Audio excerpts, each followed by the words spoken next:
a great day to be a Wildcat.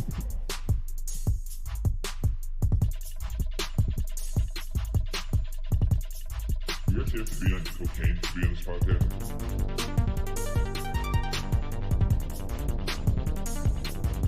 Cocaine.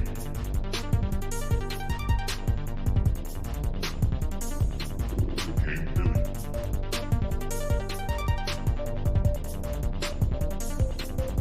Cocaine. Shador time. Cocaine, really? What is up, everybody? You are listening to yet another edition of Cocaine Willie, the official K-State representative on the College Huddle. I am your commissioner, Bob Trollsby, and as always, I'm joined by my trusty sidekicks, my co-host, the good chef, Andre Napier, and Fireball Matt Marchesini.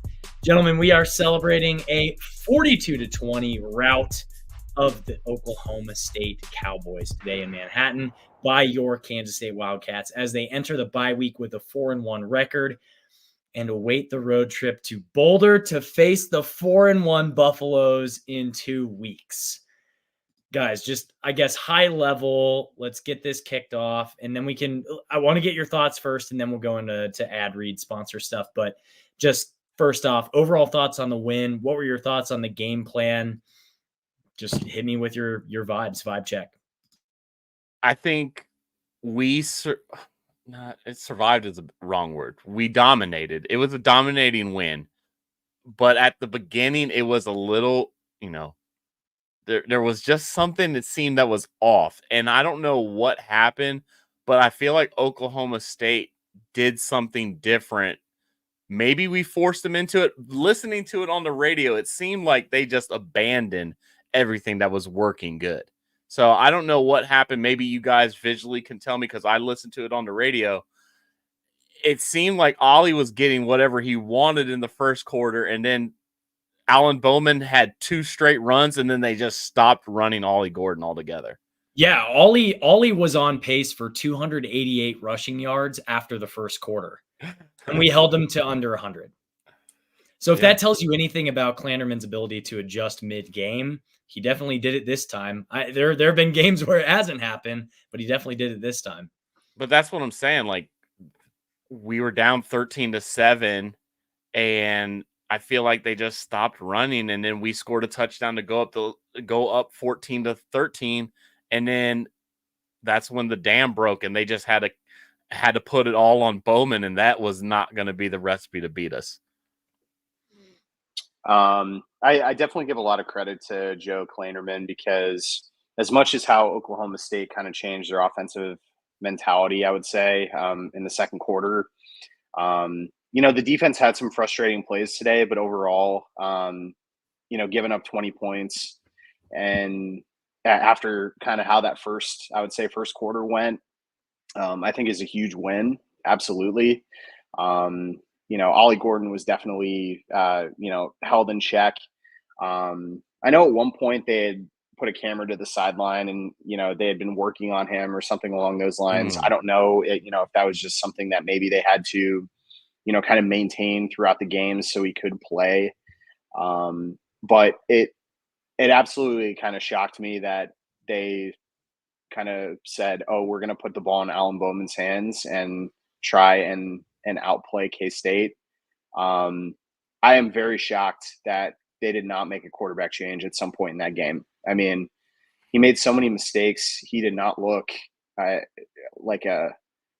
his confidence level was not very high in this game. And I would love to credit K-State's defense for that. And I think there is something with that.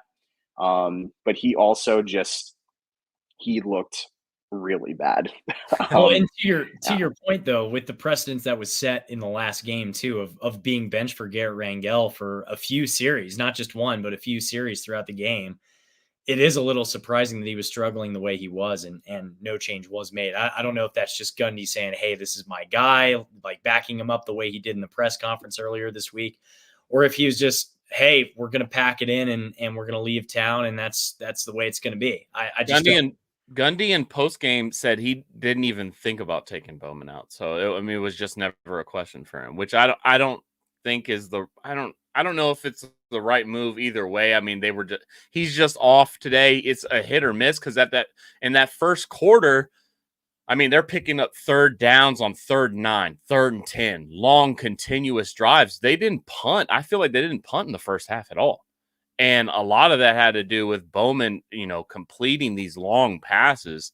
I mean, I couldn't tell if they were contested catches, but like if anything was how it was in the fourth quarter and the third quarter, these are miracle throws, but they could be all wide open for all I know. But it's just, that was never going to be the strategy. And with how K-State's offense started to get it going, outside of that first quarter, they were going to have to keep pace. And it just, man, it was a B+ minimum from every position, every aspect of the game from K-State. I'm curious y'all's thoughts on Avery's resilience in this one, because I feel like the first half there were some moments, right? There were some moments in the first half where it was like, oh, this is same thing's kind of happening all over again. He's maybe rushing himself. He's not going through his progressions. When he threw that interception, it was kind of like, oh shit, here we go again. But then, I mean, Chef, you're texting our group chat and you're saying like, I'm out. It's over. Don't do that. That's against the group chat code. We don't expose. Then he scored the ton. You're like, I'm back. I'm back, baby. It was seriously, walk me through y'all's thoughts. And Matt, you were at the game, you weren't at the game. I watched the game like everyone else. Damn, I was not at the game.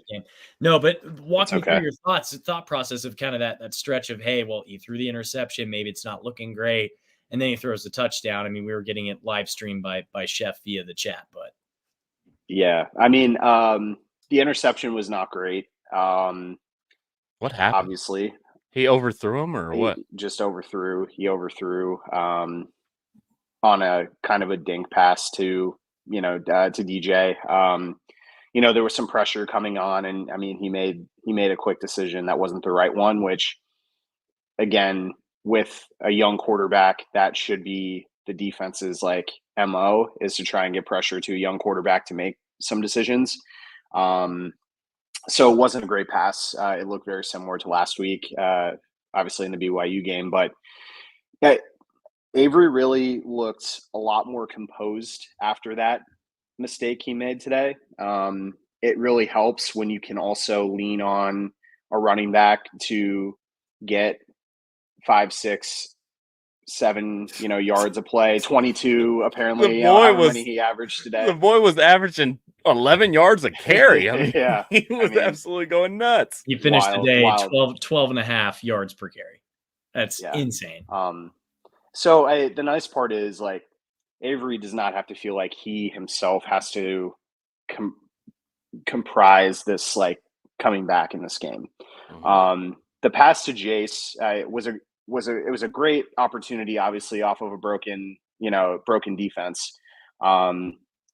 Something that Avery's probably going to learn over time, and the way he throws the ball, he needs to put a little bit more air on these passes. It was a great catch by Jace Brown. I mean, that was an excellent catch. I was more impressed with the pass to Garrett Oakley on the run. That was an excellent pass, and just shows again that one of his strengths is passing the ball when he's moving around.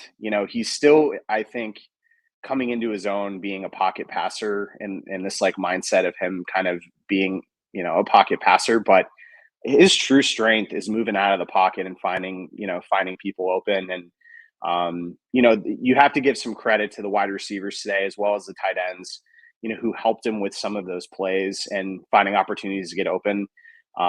This was by far the strongest day, for the wide receivers, and that makes Avery look good, right? When wide receivers are able to get open and they're not dropping passes and not doing things like that. So, I mean, this was obviously the best game Avery Johnson has had in his career. I mean, I think it's fair to say. But the thing I really liked just in this game overall is you have one bad play, and you don't let it, just like last week, determine your mindset on the future drives, because everybody else is executing for you. and then you're able to find opportunities to get get some yards, get a touchdown, do those things. Yeah, he could have easily, balled up as soon as he throws that pick, and we're down. Everything is just snowballing from what happened at BYU. He could have easily shelled up and not been the exact same that he wanted to be, and what he ended up doing in the rest of that game. It really shows what it's like on the road and compared to home. So these next two after this bye week on the road at Morgantown, at Boulder, there's going to be a real test for him. And I think this is a launching pad for him to, it's okay. I made a mistake. I can get going through that.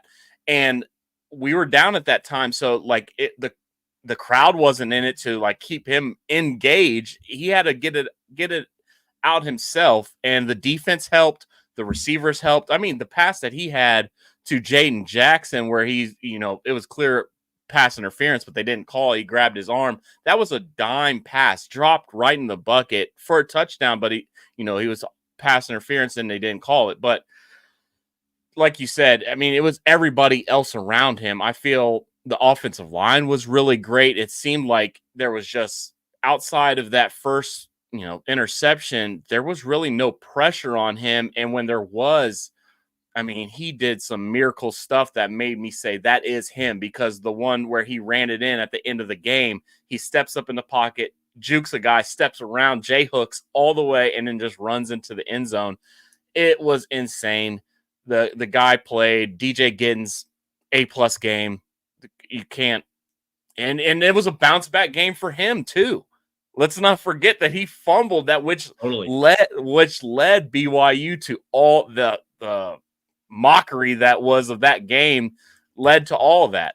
So DJ had to turn it around, and he did his thing. I was a little shocked Dylan Edwards wasn't as involved or was as effective. Maybe it just seemed that way on the radio call, but I mean, it just seemed like he couldn't get necessarily going. Yeah, I feel like with Dylan, they gave him a lot of carries and maybe some situations where he just got stuffed at the line of scrimmage basically every time, which was probably not it's not the most effective way of using him, certainly. And in my head, I kept thinking, I want to see Dylan in the slot. I want to see Dylan in the slot. But honestly, we saw Jason and Jaden Jackson lining up more in the slot, and it ended up working. I mean, we saw those guys. They had a great game.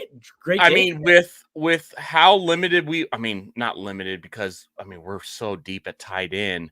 We kind of went away from the two tight end sets for the majority of the game.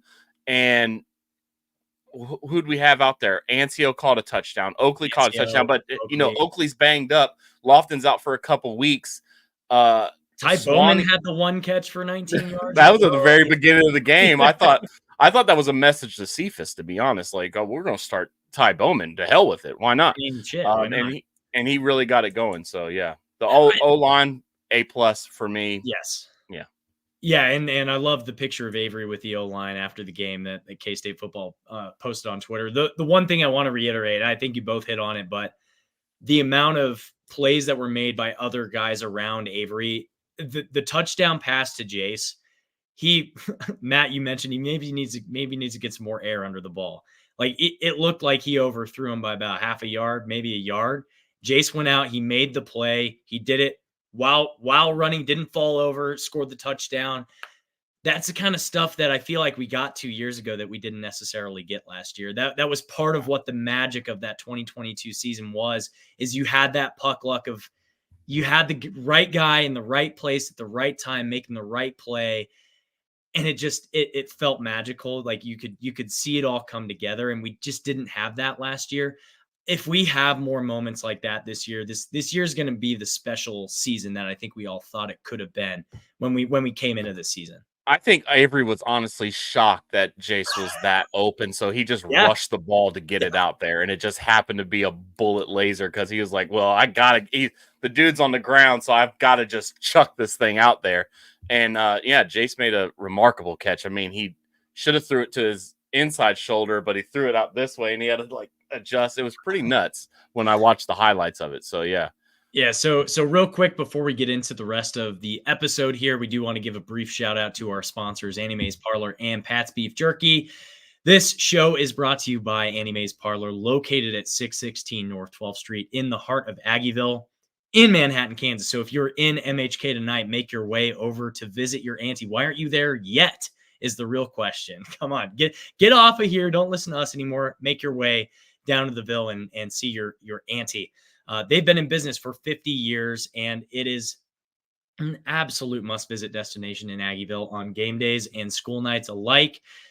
And it's my favorite destination in Aggieville. I always make a point to go visit Annie Mae's whenever I go back to the Little Apple. They feature a wide variety of craft cocktails, draft beers, and everything in between, along with entertainment like live music, comedy, and other events every single week.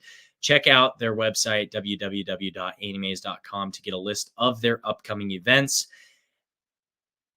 And go visit your auntie at 616 North 12th Street in the heart of Aggieville. Be sure to tell them Cocaine Willie sent you. I want to get an email from Jeff tonight saying, hey, we had a ton of people saying Cocaine Willie sent them. So be sure to tell them Cocaine Willie sent you. Additionally, the show is also brought to you by Pat's Beef Jerky, located at 401 Main Street in Liebenthal, Kansas. Pat's has been serving the finest beef jerky in the Midwest for 34 years strong, and they feature mouth-watering flavors like the classic beef jerky, teriyaki beef jerky, and my personal favorite. You guys know what is it? What is it? What's my personal favorite? Meat sticks.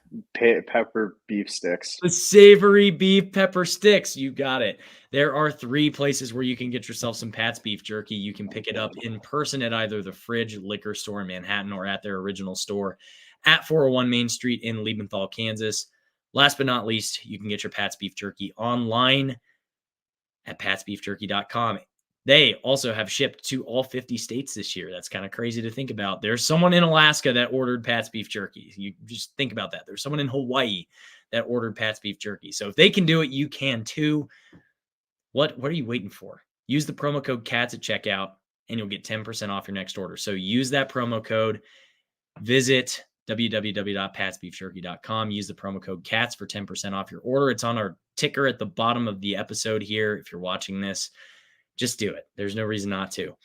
So moving on to the next topic, what are you looking for out of this coaching staff, knowing that we've got 2 weeks to prepare for Colorado, and knowing also, this is another topic I have that we'll get to later, knowing that Kleiman's only won 1 game coming out of the bye week in his entire tenure at K-State so far. What are you looking for from the coaching staff to improve on over the bye week based on what you saw today? And what do you think they need to double down on? What are things that you loved about today's performance that you would like to see more of when we head up to Boulder here in 2 weeks? We got to get after the passer.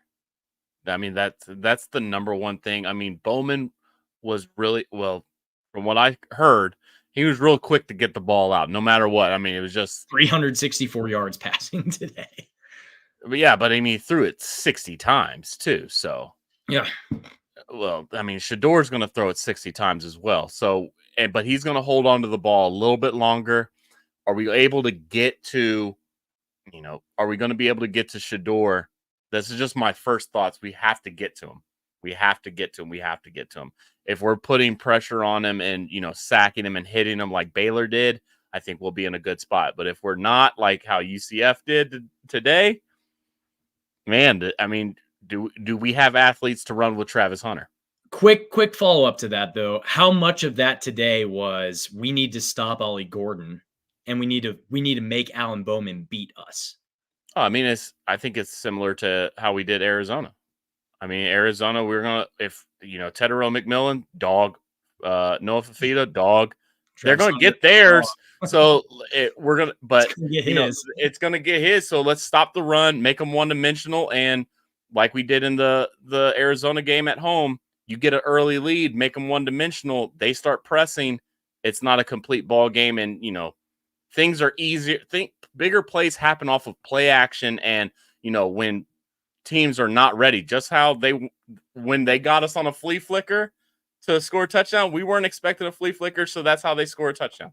We're never expecting the trick play. We let the trick play win every time. So yeah, that's how football works. So if you're one-dimensional and we know you're going to drop back a 3-step drop and, throw a hitch, we're going to allow that, but you're going to have to do that 85 or 75 yards up the field to score these touchdowns. You're not going to be able to just do it off of one play action when we think you're handed to Ollie Gordon. So yeah, it's paramount that we get to Shedeur Sanders in 2 weeks and make them one-dimensional. I mean, the secondary is going to have the toughest game of the season in 2 weeks. You can talk about Travis Hunter, but in reality, they have 4 guys that show out and as wide receivers, in that offense. And if the secondary has any struggle with communication and coverage busts or things along those lines, I mean, it's going to be a very tough game. I know we're going to get to it here in a little bit, but the secondary, you could say the secondary, giving up 20 points, is a good overall defensive performance. I would definitely say, especially some of the plays that we made with the interceptions, etc. The Jacob Parrish game after game just is a dog. I mean, that interception he had today in the end zone was really spectacular in how he played the ball. But the entire secondary, I think, is going to have their best game of the season to beat Colorado. So it's going to take improving the communication, making sure everybody's on the same page, confident in the assignments, and going from there. And I think with Colorado, the difference there is when we were going into that Arizona game, there were 2 or 3 guys that had 100+ yard rushing games going into that matchup. And Colorado, they've got a pretty balanced rushing attack. It's not the best rushing attack in the country, but they've got a balance. They've got 3 or 4 guys who can get 50 to 60 yards a game on average. And it's, every game type of situation. They've got a pretty balanced approach. And Shedeur is obviously going to get some chunk yards as well with broken pockets. But with as much as Dion likes to talk shit on his offensive line, obviously there's going to be some broken pockets here and there. But I just, Arizona, you can make Tet McMillan kind of one-dimensional if you double him or whatever, but they also had the rushing attack that we had to worry about. I think with Colorado, it's kind of a balanced rushing attack, but it's not like one guy that's going to go and eat your lunch every single play. So I feel like it's a little easier to say, hey, we're going to double Travis the whole game. But at the same time, to Matt's point, you've got that Shepard kid.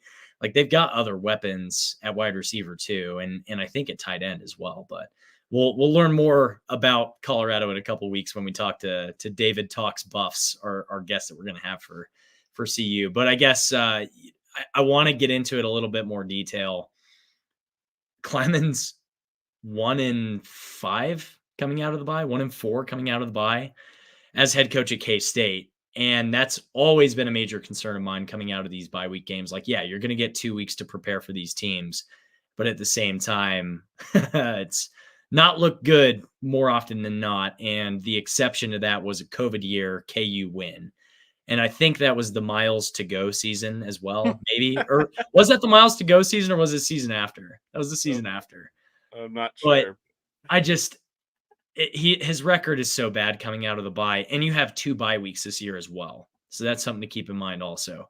But do you think it helps that we kind of had the Klieman clunker a little earlier in the season, but also we've had seasons where he's come out of the bye and he's lost even with a Klieman clunker before that? I don't know. What are your thoughts?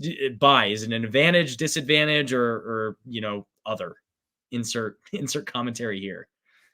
It should be an advantage, but I mean, looking at these teams that we lost to, two Oklahoma States, 1 TCU, which was absolutely brutal, which we had the win right there. Good game, fun game, but still sucked. Yeah. And then Iowa State. Was that last year, Iowa State? No, that was 2021. That was the Breece Hall redemption tour. Yeah, first play. 10 games this season coming off a Big 12 championship appearance. Yeah, but first play, Breece Hall down the right side. Yeah, that's brutal. Yeah, so that's, those are solid teams that you're losing to, and it sucks, but I don't really put too much stock into that. These games are so individual that got Colorado coming off of a bye. They're also on a bye too, so it's going to be interesting who game plans the best, what wrinkles do they. I think we know the identity of both teams, who can have wrinkles off of their identity more, and who can stop what is going to be big factors in that. And I'm not putting too much stock into that on the previous previous games coming out of bye, even though everybody was telling me that we shouldn't worry about this game because the home team always wrecks Oklahoma State by usually more than 20, and we do it again. True. So maybe there is something to trends. I don't know. The one thing I do want to add though is Colorado. I think there's something to be said. Everybody talks about pendulum games before the season. This might be kind of a pendulum game for Colorado because if they win this game, they're then 5-1. Ugh. And then they only have to win one game to get bowl eligible, and they've got Cincinnati and KU and Tech on the rest of the schedule. So if they win this game, they're more than likely going bowling. I mean, they're going to be. They're going bowling anyway, but for sure. No, but I was chatting with the CU buddy of mine, and I'm like, you have to win 3 of your next 7 games, and you're going bowling, or like less than 2 of your next 7 games, and you're going bowling. I mean, they could win this game against us, and then it's a real conversation about. Oh yeah, they can make it. They could make it to the Big 12 championship game. Yeah, I mean, 3-0. seriously. 3-0. Yeah. So this is a big game. Not I think for Colorado, it's a really good prove it game that you're improving every single game thus far. And you're at home able to will probably be, I would say 20th, maybe 19th or 20th. So top 20 team, at home. For us, this is a game where you have to go on the road and it's going to be a hostile environment. And it's a prove it game of, did you learn anything from the BYU game? I mean, did you learn how to execute your game plan on the road? And so the bye week thing, I don't take much stock in. It's an unfortunate record, I guess, but both teams have the same advantage. You have an extra week to get healthy and put your focus and try and figure out how you can exploit the other team's weaknesses. And so for us, I mean, it's for me, it's really easy to see what our weakness is against Colorado. And it's going to be our pass defense, I think, is our biggest weakness when we go up against Colorado. But for Colorado today, they took advantage of turnovers that UCF had. But if UCF wasn't so clumsy with the ball, they were driving down the field. They were making good plays. And that's something that we have to take from Colorado. Their defense still isn't at the level, I would say, that an elite defense in the Big 12 needs to be to make it to the Big 12 championship game. I would say we're kind of in that same boat too. We're not there yet. So it's going to be very interesting. I don't know if here at the end we're going to do our first thoughts of what this matchup is, but it's going to be a very interesting game. I agree with that on Colorado, but you also, if you look at the box score, they had 5 sacks today. That kind of sneaky flew under the radar. That's but I mean, they got out to such a big lead that they forced UCF. UCF is not a passing team. They're trying to get the ball to RJ Harvey and run the rock. And when they're down, they're having to throw the ball way more than they usually do. Yeah. And I mean, they contained RJ Harvey, but at the beginning of the game, RJ Harvey was cooking, but they just got out to such a fast lead that like most football games, if you get teams out of their element, you're going to make them look dumb. Yeah, I'm excited for this game. I think it's going to be a fun one. I guess I'm curious. So just outside of the Colorado UCF match, I mean, let's talk about it. If you have any other thoughts on that game or how you think that's going to inform the game plan for 2 weeks from now. But I'm also curious, were there any other games today, week 5 slate that stood out to you or that were interesting to you? BYU came out, but almost collapsed at the end there. They did. I think, I mean, to cherry pick would be just easily the dunk on KU, but I mean, I don't know if we want to necessarily do that, but I mean, it was weird. It's just a weird Big 12 schedule. I'm honestly pumped for this Arizona-Utah game. Me too. I'm gonna switch over to that as soon as we hop off of here. Also love the comment here from Tom Terrible. Cannot get into a shootout with Colorado. Need to play ball control with the running game. Snyder ball. Just like I said, Something to it. Just like I said, we needed to do with BYU. We needed to boa constrictor them to death. We need to control the ball, score first, do all that, get one stop, get the ball, score again. And like if we would have done that versus BYU, we would have dominated them. But, if you get down to any of these teams and let them get two-dimensional where you're having to stop the run and the pass, dude, you're in trouble. So we have to, just like every game, we've got to control our game plan, implement our stuff, make them out of sorts, and we can win damn near any game versus any team. I believe that. Wholeheartedly, I believe that. Matt, what are your thoughts on week 5 so far in the Big 12? Well, I was surprised that BYU won at Baylor. Is that your pick? Let me look that up. Yeah, that wasn't my pick. It was, yeah. I thought the game was going to be kind of a drop down game for BYU, coming off a high of beating, a top 15 team at home. Sure. They did their best to try and lose that game in the end. So I don't know. And Dave Aranda probably saved his job by being able to almost come back and win that game. No, he didn't. He was down 21-0. He was down 21-0. Yeah. I'm like, this guy's gonna get fired on Monday. Like, he's gonna get fired tomorrow. There's no moral victories. There's no one in McLean Stadium either. There's no one there. There's no moral victories when you're on the hot seat. Yeah. And then KU is very interesting to me because I had that in my locks, by the way. Go Frogs. Yeah.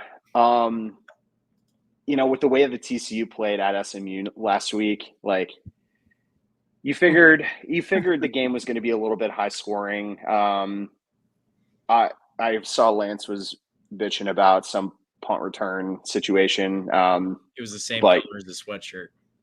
Yeah. Oh, that's good. So I'm more kind of intrigued by. Oh my God. Stop it. I'm intrigued, definitely with Utah, Arizona tonight. Sounds like Cam Rising is not going to be playing in that game.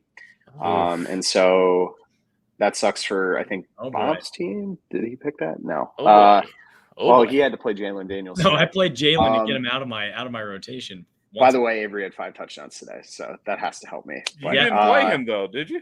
Yeah. Yeah, I definitely did play him. Played the boy. But Arizona-Utah, very intriguing game. I saw Tech tied Cincinnati. I don't know what that score is right now. At half, 24 at half. Iowa State just sealed their win, 20-0. They pulled away. Got me another green check mark, baby. Let's go. Yeah. Iowa State. Cyclones are going to be first in the Big 8 standings along with Colorado. I mean, it's crazy. Colorado, BYU, and Iowa State are top of the 12 having a laugh right now. Yeah. BYU at the top of the standings. I would not have had that on my bingo card for week 5. Yeah. Oh man, I will say this: I need a bye week on my side. Yeah. I am excited for next week to just not worry about K-State, watch some decent football, I mean, I want to do before we get off of here because I know we're probably getting off here very shortly. I want to ask you guys a personal question because this is one of the first times that I haven't watched the game because it was raining outside. I couldn't watch the game while I walk and deliver mail, which is very unsafe. And I'm not actually doing that if the union reps are listening. But I listened on the radio, and this is the most calm. Like I'm very high strung. I'm stressed out, and I'm like anxious around every corner. But this is probably the most comfortable I felt watching or listening to a game in a long time. How do you guys feel? And when's the last time you've ever just been a zen through a whole game? UT Martin. Like 3 weeks ago. When I'm zen through the whole game. I was not Well- zen through the whole game. Here. Well, and the reason first- why for UT Martin was because I was at a wedding for the first 3 quarters of the game, so I like joined and listened to Stan and Wyatt on the way home. I guess like being zen through an entire game. Let me go back a few years and I'll let you know. Yeah, I think the I'm trying to last think of time all that the I was games. zen, the last time I was zen through a whole game was Jalen Daniels' freshman year versus K-State KU. Okay. I literally had no fear in that game. 2020. Yeah, there was no fear in that game. You know Well, what? no, No, was the, that 2020 or was that 2019? Houston last year. That was like, dude, I was in the stands for that No, one. I was I was never nervous a for doubt. I wasn't nervous that we were going to lose, but I was like, we had to pick up a third down on a screen by DJ Giddens, or we were going to go 3 and out on the first drive, and I was like, well, we can't do that. So There was Yeah. never a So, doubt. Oklahoma State 2 years ago. Yeah. I was still nervous about that game at the beginning Oh too. my I was God. like, You know what? You're lying if you say that you aren't nervous before any game. That's a lie. So I wasn't No, anxious there's about no this way. game. I promise I was No, not. There's no way. There's no way. Quick question here from the Sir Killer. Can Utah contain McMillan tonight? I think they'll have problems with them. No one can contain McMillan if he doesn't want to be contained. You got to contain everybody else Yeah. and worry about everybody else. He, Honestly, I mean, if he's engaged, like after we beat Arizona, I went back and watched that Northern Arizona game. He wasn't even like, I don't know what he was doing. He must have been like high off of that whatever that go-go gas that kids are smoking now, because he was not there. He was not on planet Earth. Don't smoke go-go gas. And that's going to do it for us today. Once again, we want to shout out our sponsors, Pat's Beef Jerky and Annie Mae's Parlor. Remember to visit patsbeefjerky.com and use the promo code CATS for 10% off your next order. Additionally, we are the K-State representative on the College Huddle, which is the largest community of fan-driven content in the nation. Check them out at thecollegehuddle.com and follow them on social media at College Huddle. Last but not least, you can follow our show at Cocaine Willie on YouTube, TikTok, Twitter, or Instagram, or follow us individually. I'm at Bob Trollsby, Chef is at Chef Andre Napier, and Fireball Matt is at Matt Marchesine. Chef. Do I get to sing it or something? Cocaine's a hell of a drug, baby. Please don't. We are all coke and no joke. Wildcat Country. Let's ride. Let's ride.